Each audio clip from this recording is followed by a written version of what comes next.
যারা আমাকে অনেক মহব্বত করছে, আল্লাহ পাক, কিন্তু তাদের হায়াত নাই। অনেকে মহব্বতের মুসল্লি এখনো আছেন আলহামদুলিল্লাহ, কিন্তু অনেকে দুনিয়াতে নাই, কিন্তু তাদের আমলনামা বন্ধ হয়ে গেছে, তাদের আমলনামা বন্ধ হয়ে গেছে। কিন্তু আল্লাহর হাবিব সাল্লাল্লাহু আলাইহি ওয়াসাল্লাম বলেন, মানুষের ইন্তেকালের পর তার আমলনামা বন্ধ হয়ে যায়, কিন্তু তিনটা আমল জারি থাকে। তিনটা আমল, এক নম্বরে হইল যে ব্যক্তি সাদকায়ে জারিয়া কোন আমল করে যায়, এই আমল তার কবর জগতেও সে পেতে থাকে। কোন ব্যক্তি যদি কাউকে দ্বীনি শিক্ষা দিয়ে থাকে, দ্বীনি শিক্ষায় কাউকে সহযোগিতা করে থাকে, এই নেকিও সাদকায়ে জারিয়া, এই নামায় ততদিন সব পৌঁছতে থাকবে, এটা সাদকায়ে জারিয়া। আর যদি নেককার সন্তান দুনিয়াতে রেখে যায়, ওই সন্তান যদি পূর্বর কাছে দোয়া করে, রব্বানা আল্লাহুম্মা রাব্বিরহামহুমা কামা রাব্বায়ানি সগীরা, পূর্বে আমার পিতা আমার মা আমাকে কত আদর করছে, কত ভালোবাসছে, কত স্নেহ ভালোবাসা দিয়ে আমাকে মানুষ করছে, পূর্বে আমার পিতামাতা আমাকে যে রূপ লালন পালন মহব্বত করছে, তার চেয়ে আমার পিতামাতাকে তুমি তার চেয়ে বেশি মহব্বত করিও, বেশি তার চেয়ে বেশি তাকে মহব্বত করিও। প্রিয় হাজরিন,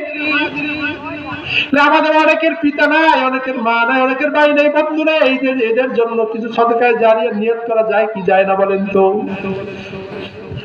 আওয়াজ তো বন্ধ হয়ে গেল, হ্যাঁ, নিয়ত করা যায় না বলেন তো? আর আমার সন্তানকে দ্বীনের আলেম বানাবো, এটাও নিয়ত করা যায় কি যায় না বলেন তো? আরে ভাই, মনে রাখতে হবে, আমার ইন্তেকালের পরে এই দেশের বড় হুজুর যদি আবার জানাজা নামাজ পড়ে, তার চোখ বেয়ে কিন্তু পানি বাইর না হইতে পারে,